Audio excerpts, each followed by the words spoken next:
Hi everyone, and welcome to our Worried About Nothing podcast today. We thought we would talk about friendships and relationships and how they can change over time, and sometimes you can either grow together or grow apart while still holding on to the relationship. We thought that might be quite interesting. I'm Kim. I'm Danielle. And I'm Katya.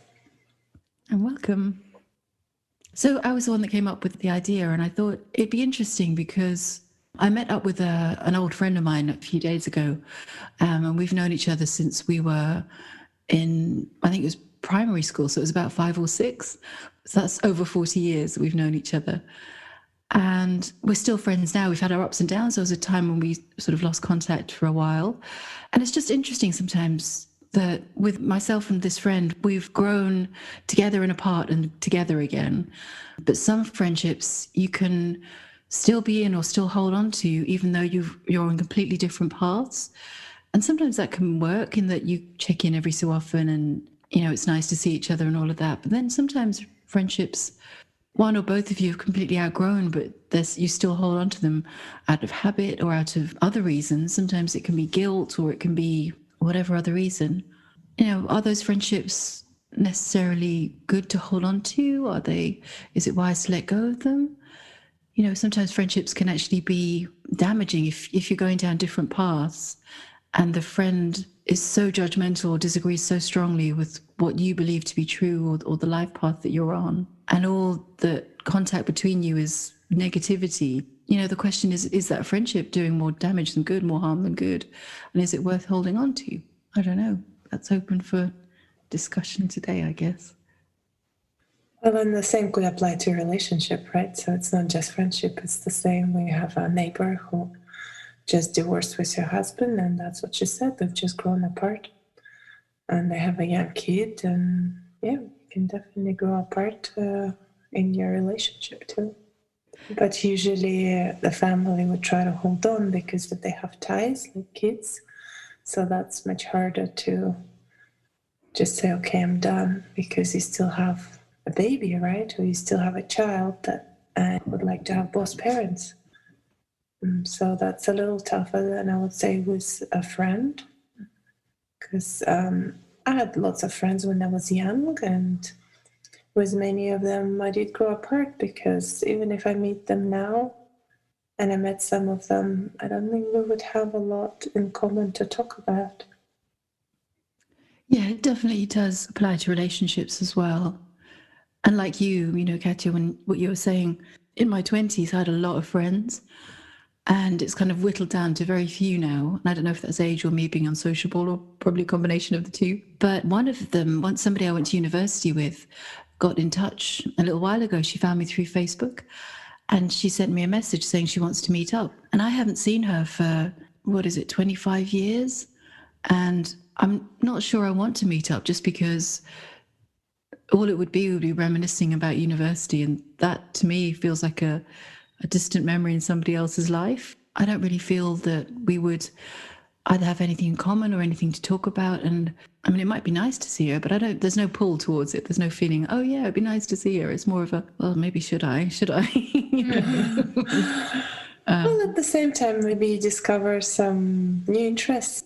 Yeah, but kind of looking at, you know, the posts on Facebook, we have very different interests, you know, so yeah, that could be the case. But it's interesting, sometimes with friendships or relationships, when you don't make an effort to grow together, and I don't mean in a kind of codependent, you know, stuck sort of way, but if you don't make an effort to share things that are of interest or support each other or do any of those things that kind of keep you connected, you can fall apart. And sometimes, I mean, like with this friend from university, one of the reasons that we stopped being friends was there can sometimes be a kind of putting a friend in a pocket or in a sort of, this is your role and this is going to be your role throughout our friendship till the day we die. You know, there was that sort of thing. She did that to me. And anything I did that was outside of the role that she'd assigned to me wasn't acceptable as friendship or as part of the friendship. We do have friends for different reasons and we connect in different ways. But if somebody insists on you just being this certain thing or playing a certain role, for example, another friend back in the days when I did healing work, energy healing work. It was like I was kind of her on-call healer. The role that I played in our friendship was she could call me day and night and I'd send her healing or send to a family or anything like that. And you kind of feel constricted because you're not allowed to be yourself. You know, friendships that you grow together in, you both grow and change and shift and share that with the other person and are allowed to be different people all the time. You know, allowed to be the person that you are all the time. Whereas things that are kind of set in stone or labeled and aren't allowed to change, you're almost guaranteed to outgrow that because you can't stay stuck in somebody's little pocket of what you're supposed to be, you know, either behavior wise or belief wise or even conversation wise, anything. You have to be allowed the space to be yourself. And it's interesting how that can sometimes become more and more obvious with some friendships, you know, that the role that you're supposed to play or the dynamic you're supposed to have, you know, whether it is that one friend wants to be the leader and the other person the follower or whatever dynamic there is. You can't always be that way. It's always going to shift and it's always going to swap over and it's always going to change. The only thing that I was really thinking about is the concept of unconditionality and unconditionally being in relationship with somebody, which I have absolutely no idea what that is actually like. But just all of the things that you're saying in terms of being able to shift and change and be yourself in those relationships, I imagine would require a certain level, at least, of unconditionality. Of course, the mind has no idea what that is, probably because it's something that comes from the heart. But yeah, so my brain's just kind of like, how does unconditionality work? Like, and what does it look like? You know, all those kinds of things about how do we have successful relationships that can change and grow with other people. Well, I feel that the example I was talking about earlier, the friendship I've had for over 40 years is Mickey, you know, the one that came on our show. Yeah. And I think the reason that we're friends now is because she had the wisdom to stop the unhealthy relationship in its tracks where it was, because where it was kind of in some ways frozen in time. But because she made the break and we separated for a while and came back as friends again now in a very different way. So I'd say that our friendship is better now than it was before because it is unconditional now, whereas before it wasn't. And that's her wisdom. You know, she did the right thing. She stopped it. So now when we meet up or when we're in contact, there is no, well, speaking for myself, and I'm sure it's the same for her, but there's no preconceptions, there's no expectations, there's no judgment. There's just a joy in meeting up and exchanging information, you know. So it's just a catching up on what we've been up to or what we feel or a discussion about things we both believe in. And it's just pure joy. There's no underlying anything anymore. Whereas once there was, because I think on both sides there was an expectation that our friendship was going to be a certain thing. And now we've both dropped that. It's much simpler now. So there's just joy and happiness and love when we meet up. And there's never a set time to meet up again. It's always we're in contact in between. And it's just allowing ourselves or allowing each other and ourselves to be who we are when we're together. And that's just lovely. It's lovely. And I think in some ways it's a good example, I guess, of growing together, because sometimes with growth, you grow at different rates. And if one person has a growth spurt and the other person doesn't keep up, like I didn't keep up with her, then it's right for the relationship to come to an end or a pause or whatever it is. And then when there's more of a balancing out again, then you can meet up, you know, so there's no hard and fast rules. There's no kind of, it has to be this way. And if we're friends from childhood, we have to be friends till the day we die or anything like that.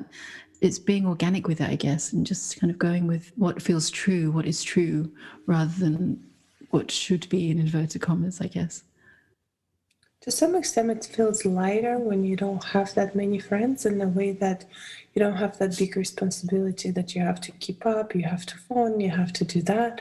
It's a lot of you have to.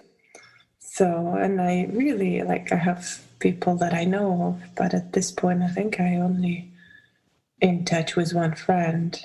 I mean, we do have a common interest. We have kids similar age, but it's also enjoyable to meet and talk, and sometimes even not talk and just walk. So whether we're on the same page or not, that's a different matter, but at least we can discuss things openly, which is nice. Yeah. Because it kind of feels like friendships or relationships that you're in out of obligation or feeling like you say, having to be in contact, having to get in touch, feeling obliged to call them because you haven't spoken to them for a while, rather than feeling, oh, I'd really like to catch up with that person, are things I don't really want in my life anymore. And I don't know whether no, it doesn't feel like it's laziness. No, it just kind of feels like it's another obligation. And if your friend or relationship you're in is such that you have to force yourself to be in touch or have to make yourself, I mean, I don't know about relationships. I'm not the right person to talk about those because I've not really been in a healthy one. So, but friendship wise, I mean, I know there's times when you might not necessarily want to see anyone, you have the hibernation introverted moments and then the outgoing extroverted moments, but a friendship that's consistently such that you feel you need to or you have to be in touch rather than wanting to or looking forward to seeing them. I don't know, it's not something I necessarily want right now because that doesn't feel like the right reason to be friends. Yeah, I can speak to it a little bit, I think, because I never really had like a lot of friends. Like a lot of the friends that I still have now are people who I feel like my sister really made the bonds with and worked since we were twins. We always hung out together sort of thing. But I always had like really one or two close friends, but that was it for me.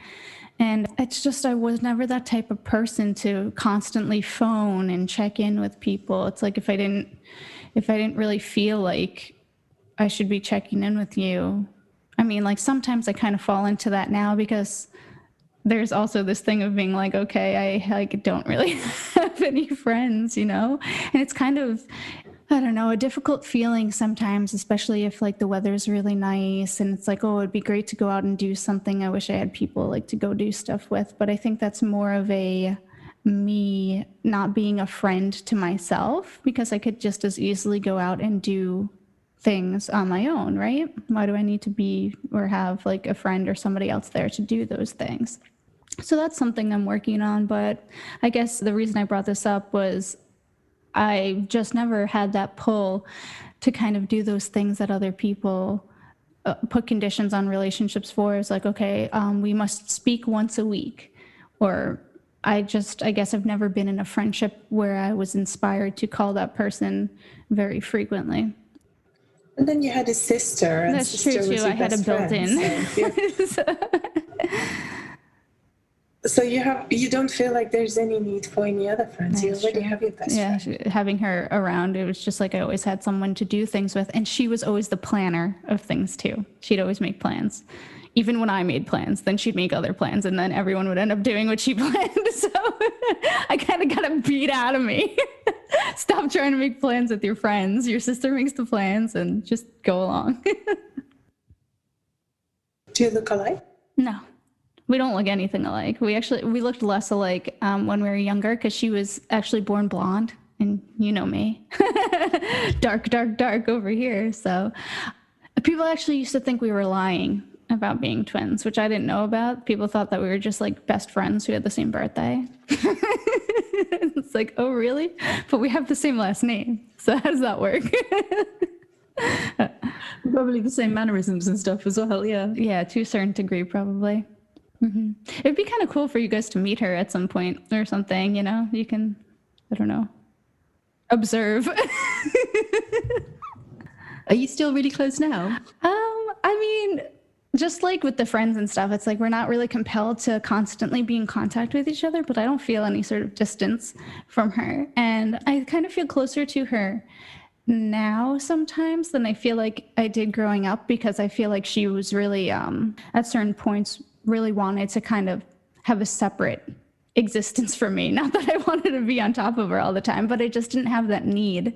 Like we shared a room growing up, and then she was like, I want my own room. And I was like, okay. I didn't care it and think about it, like wanting my own room or anything. Yeah. So at certain times I was like, it wasn't necessarily taking things personally in that regard, but it's just like, I could kind of feel like it seemed like she wanted more space between like us, doing the same thing. Or there was a period of time where I stopped being friends with the two people I was friends with, and I went to go hang out with her. This is middle school though, right? So we're like, 12 or something? So she's talking to her friends in the hall, and she she's just not interested in having me there. She's like, oh, these aren't like kind of like, these are my friends. Like, you got rid of your friends, like, sort of thing. So I was like, okay, whatever, you know. I don't know. It didn't really bother me in any way, but it was just something that I noticed. And I was like, okay, well, that's the way you feel. Like, who am I to say that that's not something you should be doing?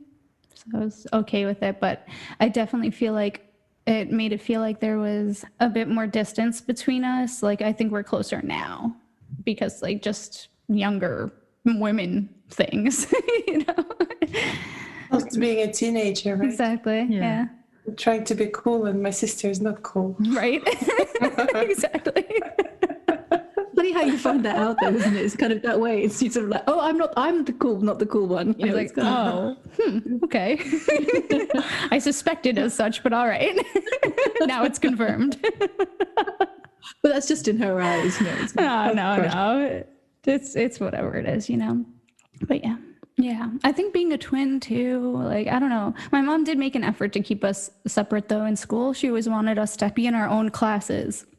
So I went to a small elementary school, but from the beginning, we were always in different teachers' classes because my mom wanted us to have our own friends, do our own thing, not always be, you know, because there are twins, especially I find it, at least with identical twins in my area, that they seem very codependent. It's like they do everything together. And we didn't. Yeah, you do see some twins that are like that. They look the same. They even choose to dress the same, and they don't do anything without each other. Yeah, I've met some of those too. But like Katya was saying, it's having that built-in friendship that's already there. It's like an automatic. Yeah, must have been nice growing up. You know, just having that there. I think it was cool for the most part. It's funny though, because when I was really little, her and my brother, they'd gang up on me. You'd think it'd be the other way around, right? Because we're the twins, we're both older, we'd gang up on my little brother. Not the case. But I guess that's still something I'm working on letting go of. They're just kind of like, they could be kind of nasty, or at least that's how I perceived it, being like, I don't know, under 4. So. Were you kind of more the sensitive, aware one?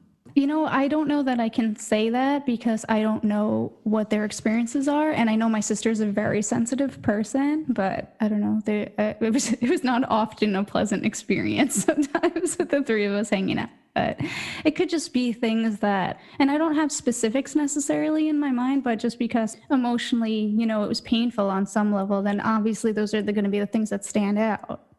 I by no means had like a terrible childhood and was like being abused by my siblings and my parents were ignoring it. You know, it wasn't anything like that, but it's like you have these certain, or I do, these emotions, like these kind of emotional feelings when I think about certain periods in my life. And there's just that kind of undercurrent of this feeling when I think about that dynamic between us. We have plenty of good memories too. It's just, I know that that's also there. I know that wasn't really one of the relationship dynamics we were planning on covering.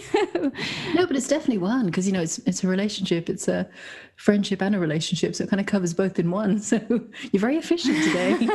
Excellent.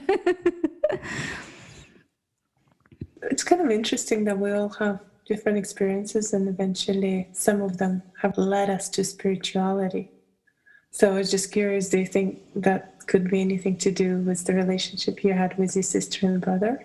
I think my relationships that I had with most people is a lot of what led me on my spiritual path, even including my relationship with myself. You know, it's just all of this kind of, I don't know, it feels like static, you know, all this, there's like this stress between like how to relate to other people and I guess how to relate to myself on some level. It's like I'm having this experience of life, right? But I don't really know what I'm doing. Like, how are we supposed to do this? What are we doing here? Well, it's looking for answers, isn't it? I was watching one of Jason's videos recently, and you're going to ask me the title and I've forgotten it, but he was talking about the reasons that people come to spirituality, you know, and the common ones are trying to understand something or trying to escape something, you know, whether it's your feelings about yourself or the world or dynamics you have or wanting something to be different. So I guess to some degree that, yeah, like he says, it's a very common reason why people are drawn to spirituality, is looking for something else, isn't it? And like he was saying, I think he was saying, my brain's not quite awake, but he was saying that people, and I'm not talking about you, Danielle, but, sometimes people can put a different slant on it, that instead of the underlying, the true reason, which is wanting to change things or looking for things to be different, they can sometimes put a really high and nice sounding reason on top of it, rather than looking at the deepest heart yearning, which might be for connection or for wanting to understand why you can't relate to people or feeling alone or any of those things that can sometimes be the real reasons why we look to spirituality, because we're looking for the things that we feel that we're lacking. Sometimes people can put an ego reason on the top, which is, I can't think of an example. Oh, I'm a special person, therefore I must be spiritual, or something like that, But when you get down to the real bottom level of it, often it is that yearning. It's because we feel that emptiness of something that we know is there, but we don't yet feel, if that makes sense. Or that's my interpretation of what he was saying anyway. So we feel that there is a God or a source or something, or we feel that there is a true connection or a true love that must exist, because all we've experienced has not been love or connection. We've been searching for it, but we haven't found it. And so we kind of go to the spiritual path and look for something that we feel or know deep down must be there.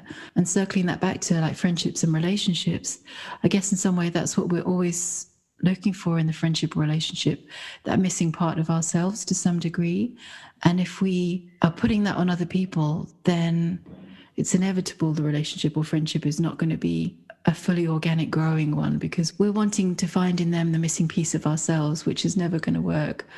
I've experienced that in the past. I've lived through that and had relationships like that, and in some ways friendships like that too, when in moments where, so I'd say, for example, I can be very outgoing and I can be very introverted. It depends on the situation. It's kind of fluctuated over the years. So there's been some years where I've always been shy, but in some years where the shyness has been a lot more, not crippling exactly, but a lot more debilitating, I guess you'd say.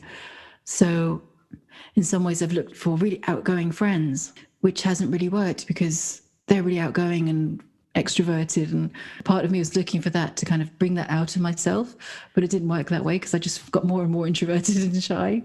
So rather than bringing who I was, which was a mixture of the two, as I guess we all are, I was looking to change myself. So that was never going to work as a friendship.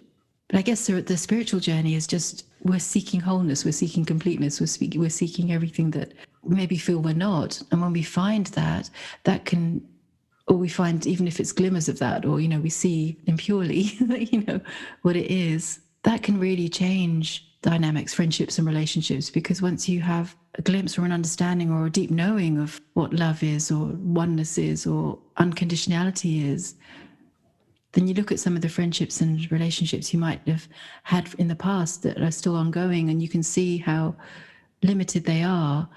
And if they are, not blaming the other person, but as from both sides, if there's not that willingness to allow it to grow and evolve, then in some ways it has to end. It's inevitable because it's not real, it's not true, if that makes sense. Mm-hmm. So you're saying how relationships, to allow them to evolve, otherwise they're not true, because we're constantly in a state of evolution with like the spirit, soul, everything wants to evolve, change, and grow. So if you're not in a relationship where you can grow with the other person, it does make sense that relationship is going to fall away, at least for a period of time, because for whatever reason, you're no longer on the same page as the other person. And maybe that space is what's needed to have that growth, and then you can come back together. But if not, then maybe that's just the natural end point of that relationship. Yeah. And I feel also that as you grow through life experience or spiritually or in whatever way you do, you kind of naturally seek out people who maybe have the same experience or more. For example, if you're talking on the life experience sense, as you learn and grow, let's say you decide to go off traveling for a while, you'll naturally relate to people who have traveled, because you both have that mind expanding experience, maybe compared to people who never have. And that's just a very trivial example, but just trying to give an example of how we tend to gravitate towards people who are more like us or who we feel we might have something in common with. And on the spiritual journey, or even, I guess, the political journey, if there is such a journey, you might gravitate towards people who have similar understandings or can relate to what you're expressing, or have some kind of, or like Katya said, have some kind of openness where you're able to talk about your beliefs and experiences together without judgment. But there is also another part to it, is the attachment. We already discussed it a little bit, but sometimes when you feel like you already grown apart so much, and of course you're holding, but it's that attachment, it's that comfort that you always experience, and you still want to experience it without recognizing that it's no longer there. You're just trying, I think, to get that feeling, because a lot of the childhood memories there, we usually have overall, like most of the people, I think right now we're not in a war or anything like that. Of course, there were some wars happening, but I'm talking about where we live. Usually we have pretty happy childhood memories overall. So, and we remember that feeling of comfort, of parents taking care of us. So of course that relationship, that's friendship, that's something, the comfort that you can attach to it, you can feel it. And I think that's what you want, and you still want those kind of relationship that once you grow up, they're no longer there, and it's hard to let it go, because once it was there. Yeah, that's a good point, actually. It's holding on to the comfort and the simplicity of childhood relationships as well. You know, not only the memories of that time that where you had no responsibility, you had no complications, really. It was just fun or not fun, but there was no huge amount of convoluted layers there. And yeah, it's true that as you grow up, friendships do change. If you form friendships later in life, as opposed to the ones from childhood, there's a very different foundation to them. You know, you don't come to it with that open simplicity. But then the argument could be, why not? You know, in that if we do, like I was saying earlier, this not newly formed, but the friendship I now have with Mickey, that's very different to the way it was before, is almost like it's back to a childhood relationship, because there's a lot of innocence there. There's no expectation or layers or boxes. It's just very much we're going to meet up and play, you know, kind of thing. So for me, just having that experience, it is possible in adulthood to have that kind of innocent childhood friendship, because in some ways I guess she and I meet on the spiritual level and the political level and the history level, but it's more than just kind of a sharing of experiences. It's just, yeah, like I say, I guess it's the being able to meet without history. There isn't any, oh, you did this once and you said this and therefore our dynamic is this. You know, it's those memories of childhood of kind of, you know, you're meeting your neighbours' kids and you go and run in the field together, that kind of thing, rather than, right, we're going to meet up and we're going to go through diaries and this is the itinerary of what we're going to talk about. And I know some people that have that, they get together and they have an agenda of what they're going to talk about. Trying to control everything, yeah. Right? Instead of just play. Yeah. That's what I found also, that with my friends, sometimes we just want to play. We want to get a skateboard or something and just go play with the kids. And then I would try hers. I was like, oh, this is fun. I want one. Yeah.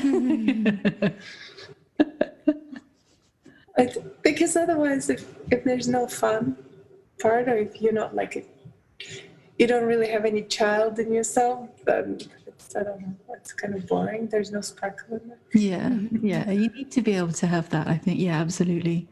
Just, yeah, fun. Like kind of the running into the sea in your bare feet and it's winter, you know, going, oh, it's so cold. You know, just being giggly and silly.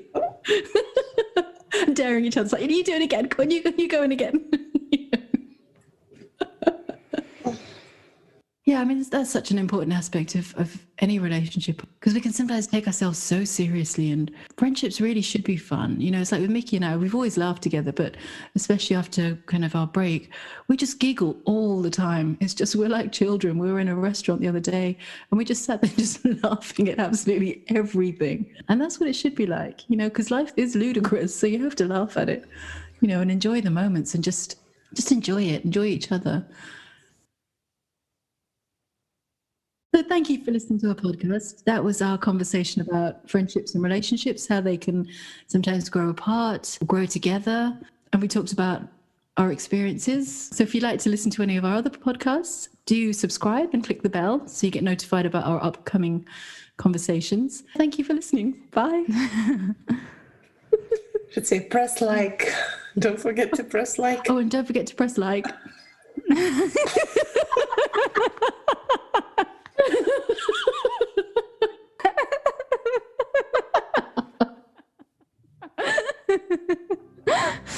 Oh, that was the Delirious podcast. I love it. I love it. It's so good.